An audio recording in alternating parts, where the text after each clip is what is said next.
So, ang tawag ko sa strategy na to is Pala conversion strategy. Okay? From the click to conversion, the automated system that works even while you're offline. Okay? So kahit natutulog ka, busy ka sa ibang bagay na ginagawa mo, so pwedeng gumana yung system na ito or meron kang 24/7 online business na nag-work para sa iyo. Okay? Ayan. So sa mga, ano, di ba, hindi pa nakakilala sa atin, ayan tayo guys. Ayan. Then, yan, tapusin mo lang to para makuha mo yung special regalo. So actually guys, this is training ko sa online. Okay? Yan. So marami ang nagsisimula sa online business na sobrang sipag pero araw-araw nagpo-post pero walang consistent sales, manual mag-reply sa inquiries, nauubos ang oras sa follow-ups, then umaasa lang sa friends at family. Nakarelate ba? 'Di ba? Ito yung normally natatawag dito is organic na yung mag-share ka ng post mo sa wall mo. So, ito yung karamihan na ginagawa sa online. At ito rin ginagawa ng karamihan sa atin. Tama po ba? Yung kapag merong post, ikakopy mo lang, then ipopost mo rin sa wall mo. So, normally, mga friends mo at family mo nakakita dyan or yung ibang friends mo. Okay? So, ayan yung mga nagiging, tawag natin dyan is mga nagiging audience po natin.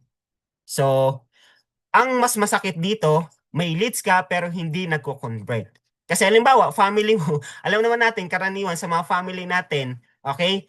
Yes, maganda alokin natin sila para alam nila na meron tayong business na ginagawa. Pero reality talaga, hindi lahat ng family natin is maniniwala sa atin. Sabi pa nga, yung iba, ayun yung number one rejection sa buhay mo.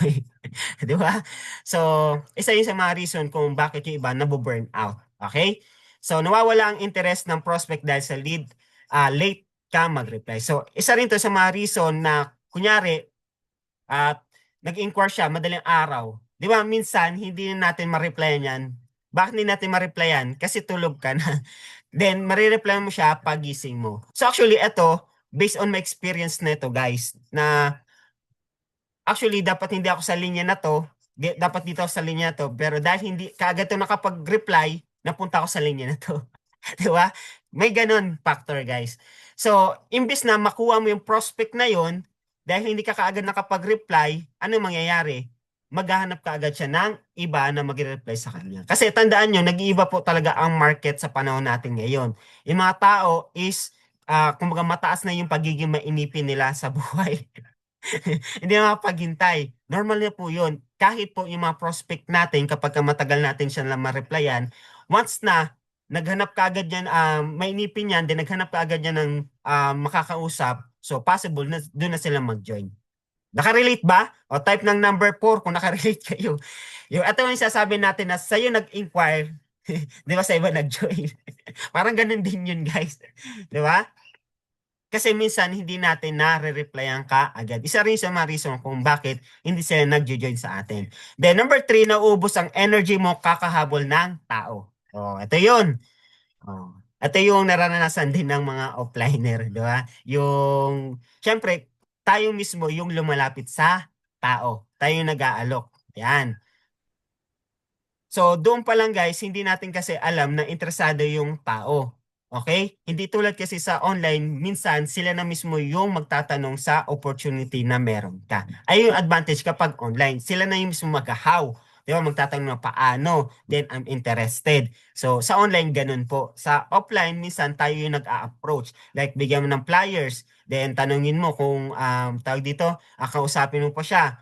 So, meron pang process para makuha mo yung tao. So, hindi mo alam, hindi pala siya interested. 'Di ba? So, minsan, ang dami na natin sinabi, nakwento na natin lahat, na-explain natin yung negosyo, pero sa dulo, hindi pala sasali. Normally po yan sa mga offliner. Okay? Yan. Yun. So, isa po yung sa mga naranasan ng karamihan. Then, number 4 is walang growth kahit may effort. Yan. So, ano yung walang growth kahit may effort? Yung kahit na humahataw ka, ang problema is feeling mo, walang nangyayari sa'yo. Ayun po yun. Okay? Ayan yung ilan sa mga masakit na nararanasan po natin. Ba't parang nawala yung ano ko? Andiyan pa ba ako? Wait lang, check ko lang ulit. Yun. Connect ko lang ulit. Ayan. Nawala pala. Alright?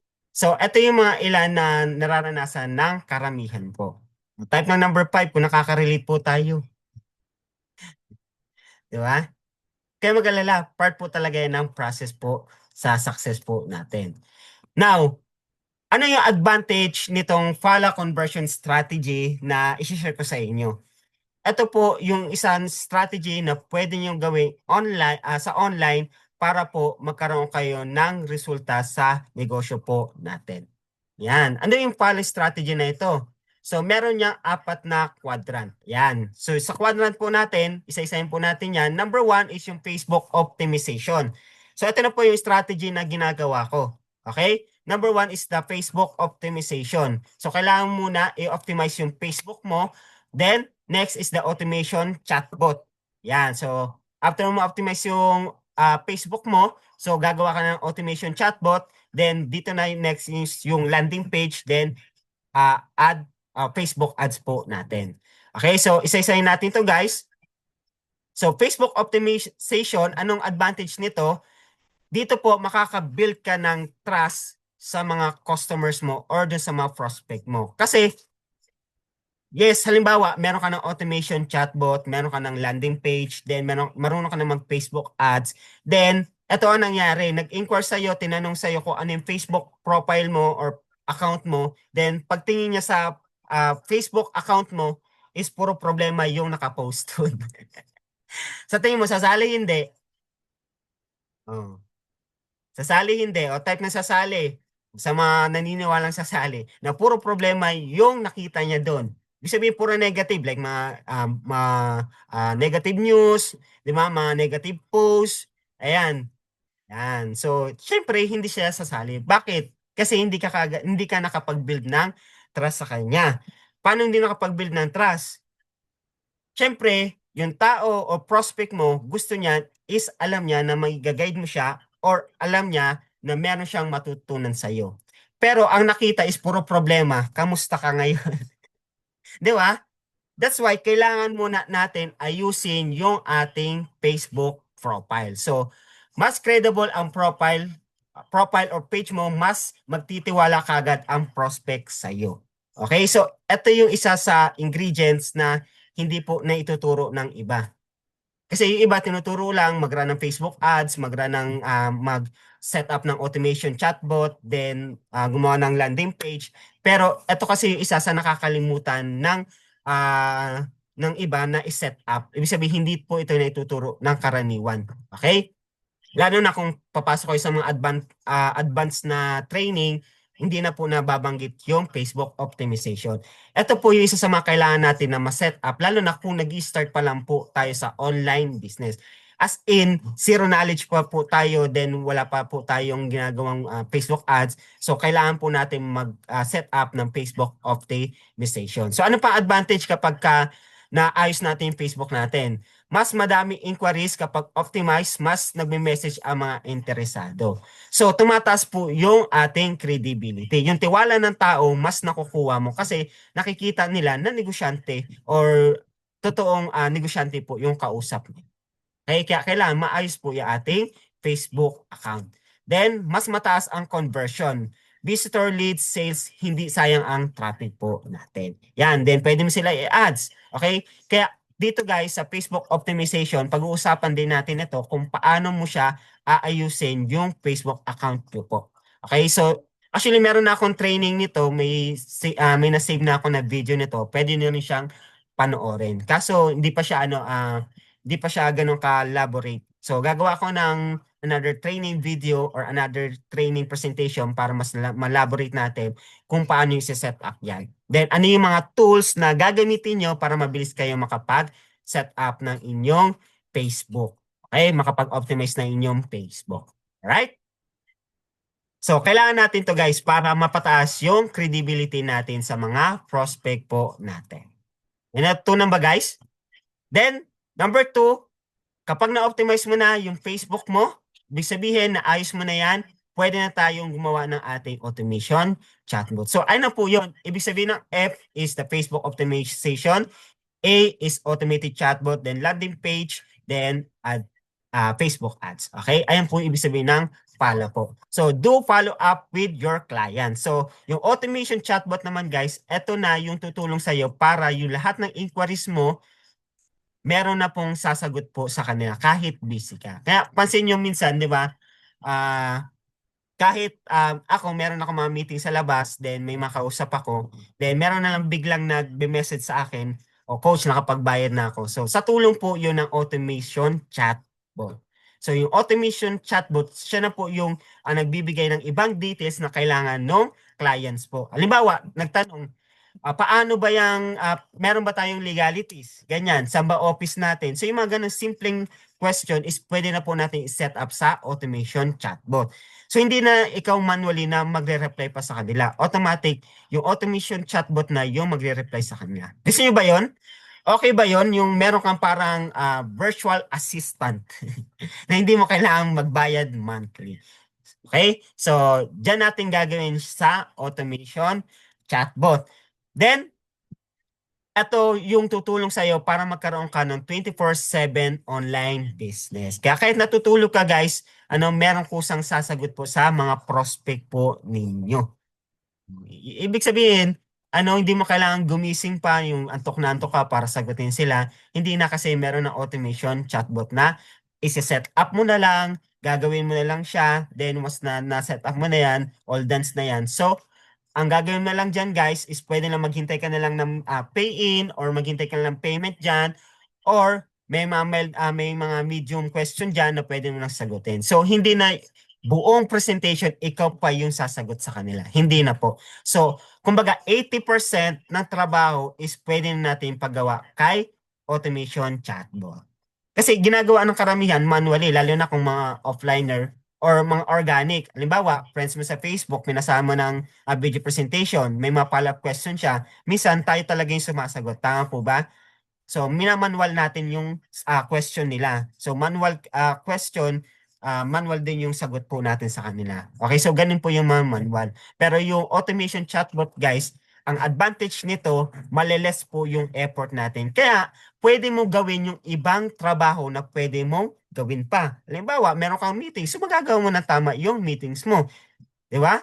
So, hindi mo na alalahanin yung online mo kasi meron ng kusang sasagot sa kanila. Advantage, so sobrang advantage yan, guys.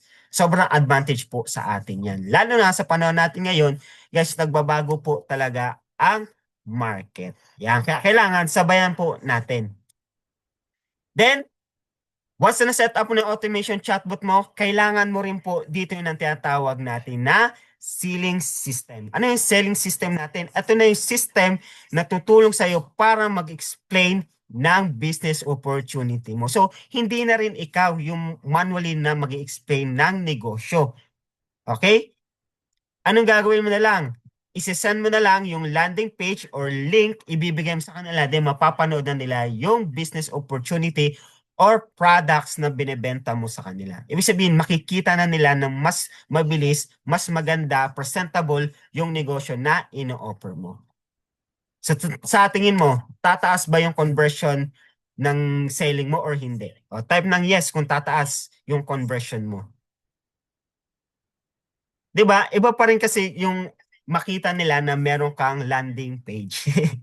'Di ba? Kumbaga, napaka-professional tingnan. Okay? Yan.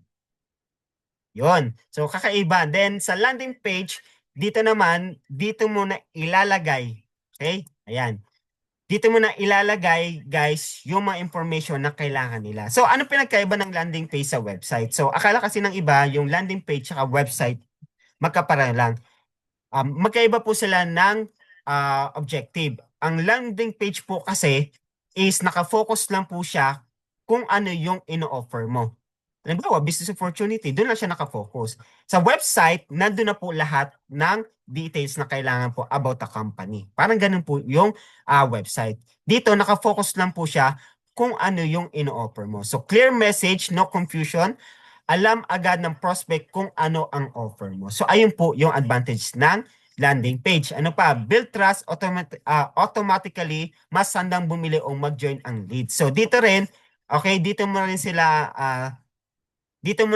i-guide hanggang bumilis po sila ng ino-offer mo. So meron na dyan, ilalagay ka na lang na button, then madadirect sila sa mode of payment, then makikita nila yung mode of payment, magbabayad sila, then ipapadala na lang nila yung bayad dun sa kung anong nilagay mo na mode of payment.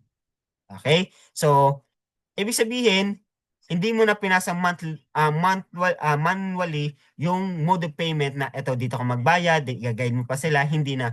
Yung landing page na po, yung mag-explain at mag-guide din po sa kanila hanggang sa magbayad na po sila. So parang totally, maghihintay ka na lang ng payment dito. Okay, so ganun po yung landing page.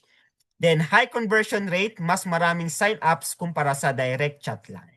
Ayan. Siyempre, what if, halimbawa, meron kang 100 customer, sabay-sabay yan, di ba? Wala kang automation chatbot. Kaya mo ba sagutin lahat yan, 100 customer na sabay-sabay mag-message sa'yo? Siyempre, hindi mo kayang sagutin yan sabay-sabay. Tama? O, kaya ba explain yung negosyo mo ng sabay-sabay? Hindi rin. Kung meron kang landing page, plus meron kang automation chatbot, guys, mas mapapadali yung negosyo natin online. So, malilas yung effort natin gawin yung negosyo, pwede pa natin yung time natin ilagay sa ibang bagay. Okay? So, ayan po yung landing page. Ito na po yung kusang mag-explain ng negosyo po natin. Then next is yung Facebook ads, okay? Or ads that convert. So, ano yung Facebook ads? So, ang problema ng mga normally ng mga tag dito mga networker or ng mga agent, ganyan. So, ang karamihan talagang problema is paano tayo makakahanap ng customer para sa business po natin. Tama po ba? O, type ng number 5 kung relate. Na naman problema ka kung paano ka hanap ng iyong mga prospect customer sa business mo. Type ng number 5. Ayun naman talaga, lalo na sa mga business owners. So, paano ba nila ma-reach yung mga tamang customers? Okay, so ayan yung karaniwang problema. So, ang Facebook ads, ito naman po yung maghahanap ng tamang customer para po sa negosyo po natin. Yan. So, anong gagawin mo lang dito? Isi-set up mo lang si Facebook ads. Then, dito, matatarget niya yung tamang tao na makakakita ng offer mo. Then, ang advantage pa niyan, fast and consistent leads, hindi ka lang umaasa sa manual posting lang. Okay? Then, scalable results, pwede mong palakihin ang sales anytime. Yan. So, ayun yung advantage kapag meron kang, marunong kang mag-set up ng Facebook ads na sasabihin mo lang kay Facebook, Facebook, kailangan ko ng ganitong customer. Facebook, ito yung age. Facebook, ito yung location na kailangan dito ka lang. So, dito mo na isi-set up yon. Kaya marami sa mga online or online entrepreneur na marunong sa Facebook ad is nagagawa mag-scale ng business dahil sa tulong po ng Facebook ad. Ibig sabihin, etong apat na ito or yung pala conversion strategy, ito po yung pwede mo rin i-apply sa negosyo mo kung gusto mo mag-scale yung business po natin. Lalo na, malapit na yung ating e-commerce platform. 'Di ba? So, online po ang hatawan niyan. Kung marunong ka nito, ang apat na ito, ma-apply mo ito, so ibig sabihin, mas mapapadali po yung negosyo natin. Maganda ba o maganda? O type ng yes kung maganda. Guys, na matutunan mo itong Fala conversion strategy natin. Yan. Gusto ba matutunan? Type ng yes, gusto mo matutunan itong apat na ito. Yan. Okay? So, kapag na-apply nyo to guys, sa negosyo po natin, what if, sabihin lang natin, na-apply mo na. Then, meron lang din 10 tao na ma-apply yung ganitong klase ng strategy. Ibig sabihin, maituro mo lang dito sa 10 tao mo na marunong or natuto ng ganitong strategy. Ibig sabihin guys, pwedeng pumutok ang network mo dito kay Success. So, isa ito guys sa tutulong sa atin para po mapalago natin yung negosyo po natin dito kay Success Club. So, dito lang din ako nagsimula guys. Ano kaya po, sa mga directs ko, wala naman akong karamihan kakilala dyan. Kung meron man, siguro mga dalawa, tatlo lang kakilala ko na pa-join ko dyan. Pero the rest is karamihan talaga is galing po sa online. So, ano yung ginamit kong strategy? Ito po yung ginamit kong strategy para magkaroon ako ng resulta dito po kay Success Club o dito po sa business na ginagawa po natin. Kaya kung gusto nyo matunan to guys, so attend kayo ng mga trainings natin sa online marketing. So ituturo ko to isa-isa sa inyo para po ma-apply nyo rin po to sa business nyo at mag times 2 yung hataw nyo, mag times 2 rin po yung resulta nyo dito kay Success Club. Kaya advantage, kung magaling ka sa offline, di magaling ka pa sa online, ibang klase na po tayo. Sigurado magiging top earner yung bawat isa po sa atin. Okay ba yun o okay na okay? Yung marunong ka mag-online, marunong ka pa mag-offline. Ano? Times 2 ang hataw mo kay Success Lab. Yan. So, wala na to guys. Ayan. So, ano na to mga... Okay, so ayan yung apat na kailangan ma-apply sa negosyo po natin para po tayo is magkaroon ng resulta sa online business. Marami natutunan. Marami natutunan. Yan. Ang tawag ko dyan is Fala Conversion Strategy. So next session natin guys, ang gagawin natin is yung optimization, Facebook optimization. So tuturuan kayo kung paano yung tamang pag-set up at ano yung mga kailangan yung ayusin sa Facebook account nyo para po magkaroon kayo ng tamang setup doon sa Facebook account nyo at makapag-run po tayo ng Facebook ads po natin. Kasi karamihan sa mga hindi nag-optimize ng Facebook nila, kapag nag-set up na sila ng kanilang automation, nag-set up na sila ng kanilang Facebook account, ng Facebook ads, so karaniwan po is nare-restrict. So tuturo ko sa inyo yung naging sekreto ko kung bakit kahit yung matagal ko ng restriction na account, na ibalik ko pa rin. Almost ano siya, actually na-restrict din ako before do sa Facebook ads. Pero ngayon na ano ko na siya, na ayos ko na siya. Dahil dun sa ginawa ko. Okay? Ayun yung sekreto na hindi itinuturo ng iba. Kasi tinuturo lang paano mag-set up ng Facebook ads. So meron pa kailangan gawin bago 'yon. So ayun tawag doon is yung basic. Kaya kailangan natin aralin muna yung basic para maiwasan natin yung mga malaking problema sooner. Okay? Para hindi kayo ma-restrict, then maiwasan nyo na kasi guys, lalo sa Facebook ads ngayon sobrang hipit po ni Meta. Okay? So, maintindihan nyo lang yan guys kapag pumunta tayo sa Facebook ads. So, ang gagawin ko lang muna sa inyo is yung step by step na yon, yung apat na yon, ituturo ko sa inyo yung nasa quadrant natin. Isa-isahin po natin yon para po is ma-apply po natin sa negosyo po